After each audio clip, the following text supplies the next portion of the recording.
بسم الله الرحمن الرحيم الحمد لله رب العالمين والصلاة والسلام على أشرف الأنبياء والمرسلين سيدنا وحبيبنا محمد بن عبد الله وعلى آله وصحبه أجمعين. Alhamdulillah, we are continuing with our lessons in the science of Akhlaq, and we have arrived by the grace and mercy of Allah to lesson number 25. In this lesson, inshallah, I'll be going through one khuluq or one virtue, or what we call a fadila, a virtue which isn't actually mentioned by Imam Adudiya al-Iji in his text, and this is actually an 11th sub virtue of courage, which some other commentators in this example here, it is the Shaykh Tosh Kubri Zada Ahmad bin Mustafa,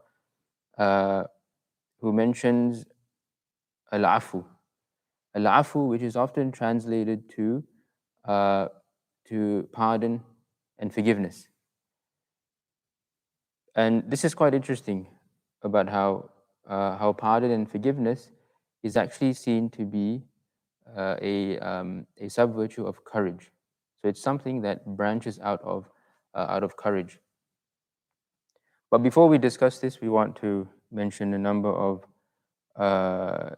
forms of evidence, particularly verses of the Quran that highlight the importance and the merit of al-afu. For example, in Surah Al Imran, the section of the verse which says, in which Allah Ta'ala says, وَالْعَافِينَ عَنِ النَّاسِ وَاللَّهُ يُحِبُّ الْمُحْسِنِينَ.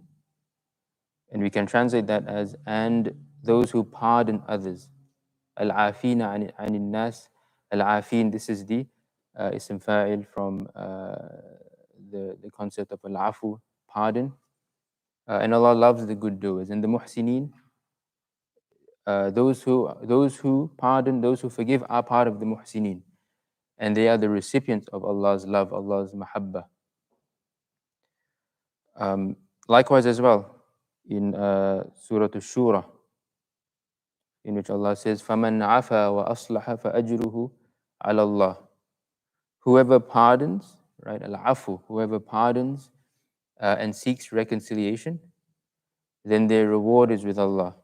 And the Mufassirin, particularly here, Al-Imam Al-Baydawi, rahimahullah, he mentions a particular very fascinating point here in relation to the part of the verse, فَأَجْرُهُ عَلَى اللَّهِ, right, and their reward is with Allah, those who pardon and seek reconciliation.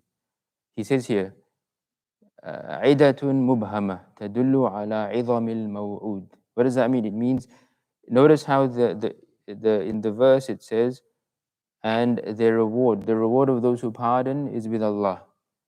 And it's unknown, it's mubhama. And he explains here that the fact that the promise is not explicitly explained exactly what it is, it's an indication to how great what is promised for those who pardon. And the final part of that verse is, إِنَّهُ لَا يُحِبُّ الظَّالِمِينَ. And he certainly does not like the wrongdoers. And the wrongdoers are those who begin with evil, those who start with the evil deed, but as well those who take excess in seeking punishment against others who have wronged them.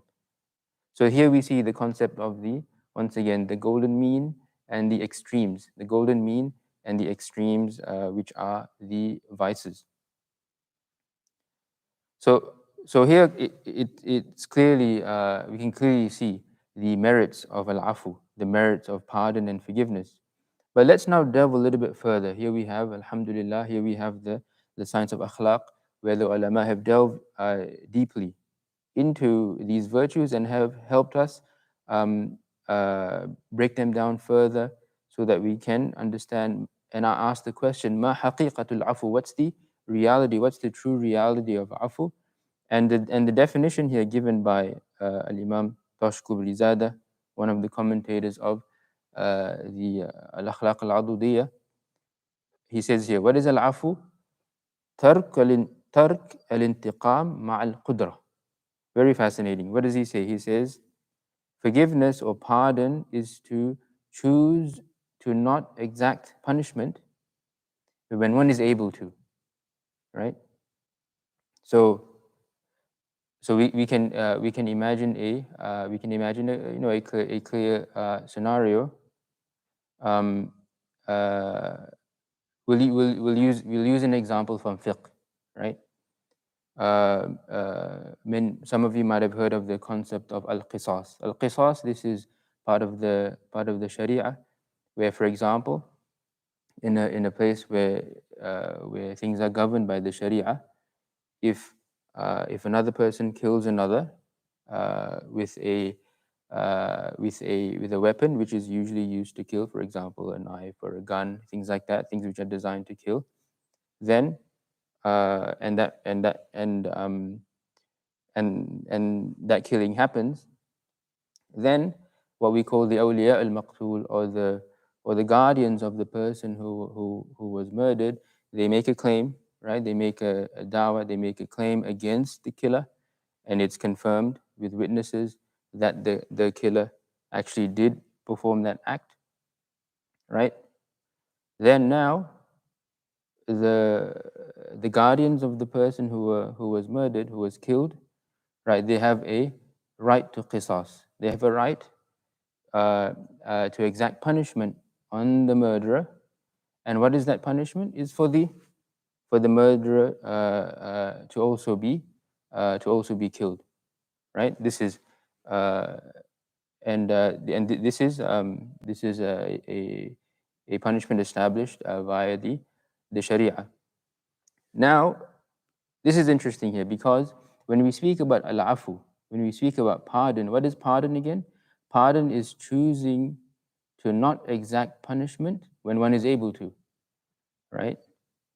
And al-afu, or pardon in this circumstance, is to, once the crime has been established via the courts, via the qadi, the judge, then now, what is it? Now the guardians of the one the guardians of the one who was killed, the one who was murdered, now have that choice. They can either, right? They have the right, right? They can either choose to exact the punishment, which is within their right. This is permissible. But what is the higher path? The path of afu, the path of forgiveness, which is to choose not to exact punishment and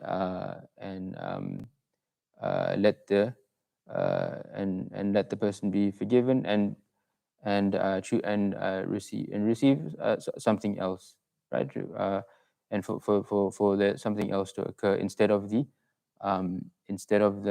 death, instead of the murderer being killed as well, right? So this gives us a framework to understand the concept of pardon, where it consists of two parts. There's the condition. What is the condition?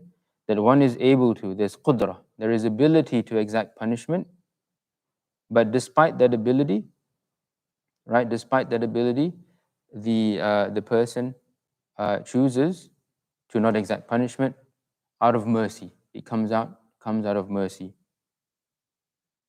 So let's delve a bit further into this, and we'll now explore the golden mean. Like, how does afu, or pardon, represent the golden mean between two extremes? So Tosh Kubrizada, he continues, and what does he say? He says, this is what we were speaking about. وَاعْلَمْ أَنَّ كَوْنَ الْعَفْوِ مِنْ فُرُوعِ الشَّجَاعَةِ بِاعْتِبَارِ الْقُدْرَةِ عَلَى الْانْتِقَامِ. So here, he says that pardon, being one of the sub-virtues of courage, is with respect to the ability to actually exact punishment.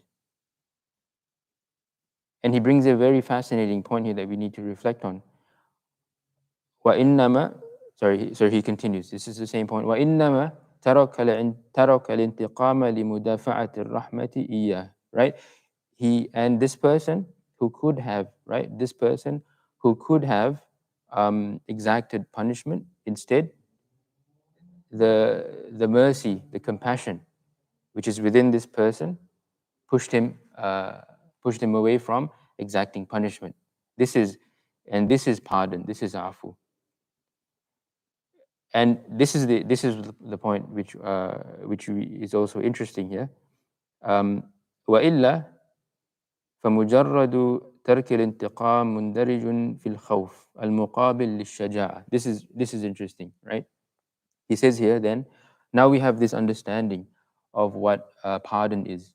Someone with courage. What have they done? They have confronted the wrongdoer and sought what is important with respect to the Sharia, right? They weren't they didn't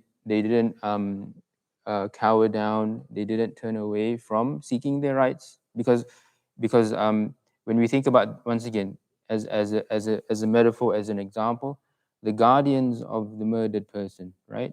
In the example we brought earlier, what did they first have to do? They first had to make a claim, right? A da'wah. They had to make a claim to the judge to establish the crime of murder. And once that had been established, then the judge would give them the choice, the guardians the choice to forgive or to proceed with the punishment. This was when this is when the virtue of pardon can be manifest, can actually occur.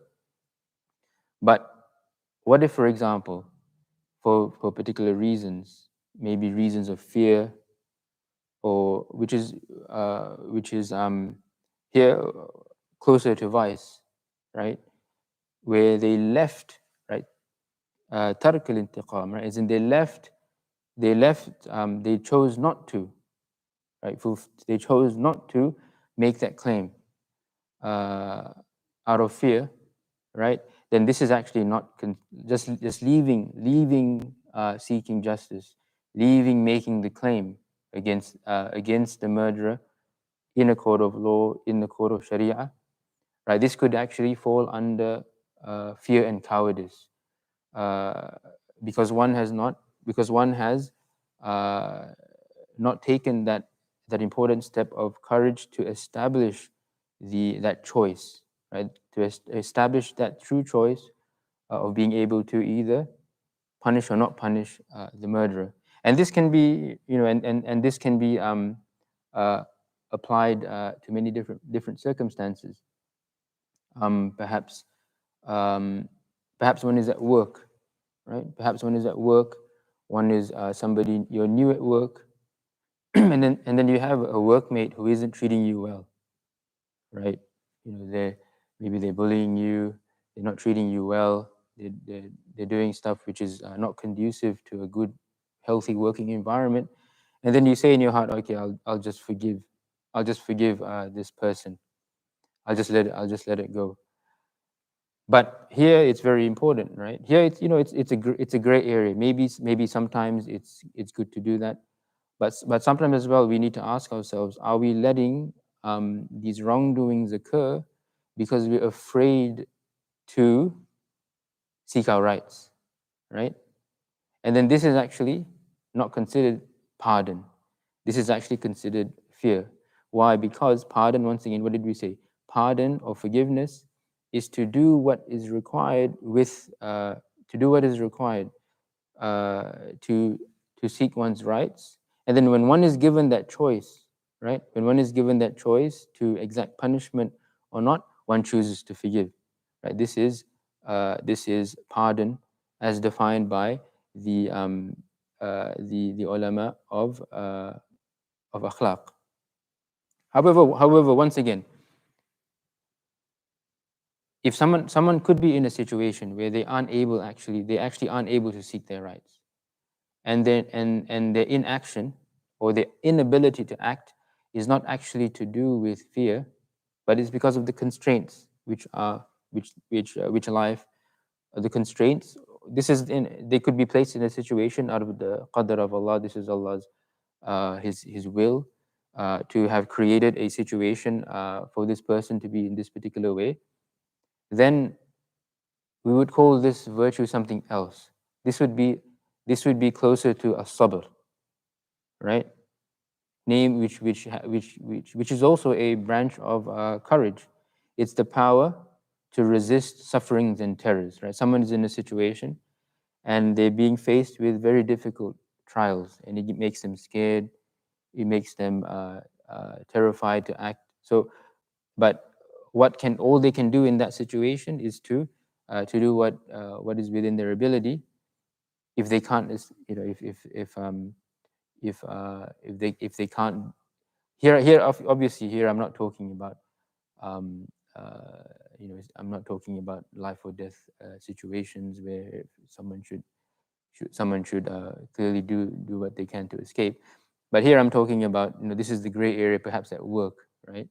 Maybe someone is in a difficult relationship with a manager or a workmate, and they're still figuring out what they can actually do, but they're still facing difficulty. Then we say this person is being patient. But patience, once again, we've spoken about this before, it's not just to sit still and do nothing, but to respond to the situation which is in line with the Sharia, right? So they work towards getting out of that difficult situation. Um, so so now so here this sort of leaving of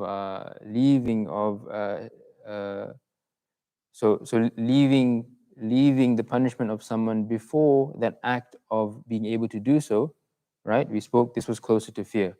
Now we can speak a little bit about the uh, the and this is actually related to the vices which are associated with pardon. And here the commentator Tashku Birizada, what does he say? وَطَرَفَ الْعَفْوِ الْإِنْتِقَامِ, right?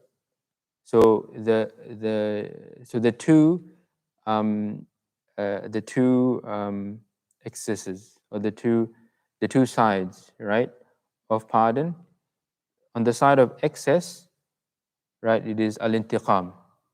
This is where someone just seeks revenge or punishes, and does actions which are outside of the bounds of the Sharia, right?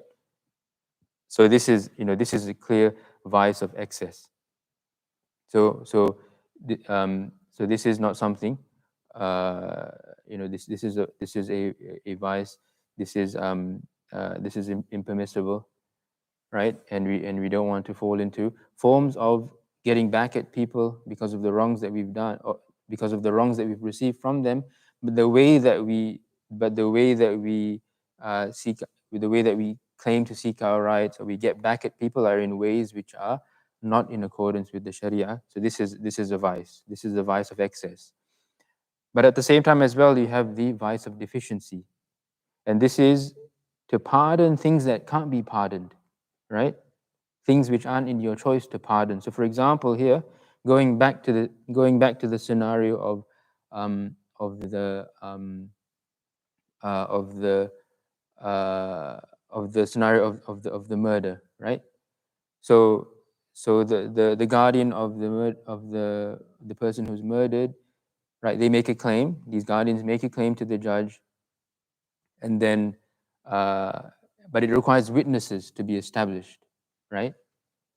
So now the witnesses who come to establish, right, the bayyina in fiqh, right, the witnesses who come to establish the crime, right, they don't have a choice, right? If these two witnesses are the only two witnesses who witnessed the crime, right, then it's obligatory for them to go to court and witness and tell the truth. They don't have a choice. For example, the witnesses don't have a choice to forgive. They can't say, "Oh, I'm not going to go to the qadi, to the judge, because I think now that this murderer should be forgiven." Right? So this is al-afu an huquq al-shara. Right? This is someone who pardons, but things that can't be pardoned, because pardon is not the right of the witness. Right? Pardon is pardon is the right of the guardians of those who were murdered, right? And once again, we can apply this. We can apply this to many different situations. For example, if you were witness to, maybe let's bring it back to work again, right? Someone is in a situation where they're being bullied by workmates, and another workmate says, another workmate maybe tells the bully, oh, I don't know, like he tells the bullying workmate to go away, and he says, "Oh, it's okay." As in, he forgives the bullying workmate on behalf of the one who was bullied, for example, right?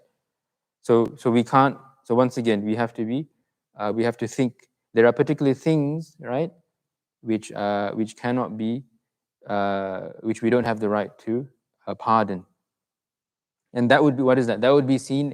That would be seen as a vice of deficiency,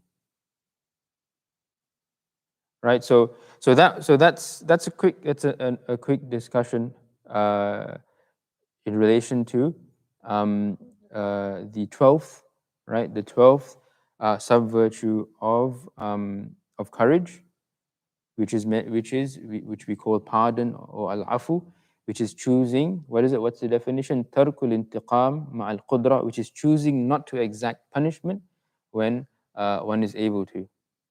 So now, alhamdulillah, that brings us to a conclusion with regard to the sub virtues of courage. And I thought maybe we'll go through a quick summary before we end the lesson today of the 11 sub virtues of courage, which Imam Adudiya al-Iji mentions in his text, as well as the 12th, which we just spoke about just now, which is pardon, which is the 12th, right, sub virtue of courage. So remember, if we recall, what was the first? And this is actually a very strong pillar of the virtue of courage. What is that? The first mentioned by Imam Adudiya al-Iji is the virtue of kibarun nafs, right? Greatness of soul. And this is a pillar. This is a foundation upon many, many, many virtues or sub virtues of courage branch out of, right? And what is greatness of soul? This is to have a balanced faculty of anger and competition in ourselves, right? Such that we regard the dunya as insignificant. What do we mean by the dunya? Wealth and fame, right? So someone who recognizes, right, wealth and fame as insignificant. And once again, this comes out of someone who has a proper understanding of the reality of this world, right? Someone who has a proper understanding of aqidah, that Allah exists, He created everything, and what waits us at the end of this life is the akhirah, right? This true understanding of the reality of the universe produces this, is part of what produces this sub virtue of courage, which is greatness of soul, recognizing the insignificance of the dunya, but rather what is important, the akhirah, right? And a'mal and acts, right, that work towards building our akhirah. So then what comes out of greatness of soul? What grows out of that? A number of virtues, 3 virtues, right? What are they? Something we call the ulu al-himma, high-mindedness, where someone is unconcerned about the world's felicity and misery, right? What do we mean by that? We're not talking about unconcerned and apathetic, right? This is not what we're speaking about. So someone, for example, and this is a very high level, right? A very high level of this virtue. If they were to hear news, right? If they were to hear news that they lost all of their wealth, right, or something very difficult happened to them, their heart would, their heart would stay the same. This is obviously a very, very high virtue, but we realize that it is possible, and we work towards that. So that is the one of the branches of the greatness of soul, which is high-mindedness. Another one is sabr, right? Patience. But if someone recognizes the reality of this world, it's a test. Right? We work towards the dunya. This naturally makes it easier for someone to be patient and face difficulties of this world. And also, what's the third branch? of greatness of soul, it is humility, tawadu, right? Because when someone recognizes, right, that the dunya is insignificant, what is truly significant, right? The people of Allah, right? The people of virtue. So they recognize and they look for people who are the people of true character, the people of dhikr, the people of courage, the people of wisdom, the people of temperance, the people of patience, right? And they recognize, right? This is humility. What is it? And they recognize the the that these are the people who should truly be esteemed, not the people of wealth and fame, but the people of the people who carry virtuous action, right? And this one thing, and this what is it? This branches out of an understanding of what is truly important, not wealth, not fame, not the dunya, but the akhirah, and that we know that Allah doesn't look at our bodies and our forms, but rather He looks at our hearts and our actions. So so that is a branch of greatness of soul, humility. But also branching out of patience, which you mentioned earlier, which is this power to resist suffering, are three other virtues: bravery, right? The the absence of distress during fearful situations, and then we have forbearance as well, right? Clemency, when someone is filled with rage, courage, right? A branch of that is forbearance, where they remain composed. They don't lash out when they're filled with rage. Rather, they're able to control that and remain composed. And then as well, we have calmness, right? Calmness branches out of patience as well, where someone is in a situation which is very scary, very terrifying, but they're still able to act with deliberation. They're still able to think, not let the emotions get the better of them, but they're still able to act in a calm, deliberate way, despite these difficulties, right? So these virtues which we just spoke about, right? These all branch out of that virtue of greatness of soul. Then we also have one of the another virtue, right?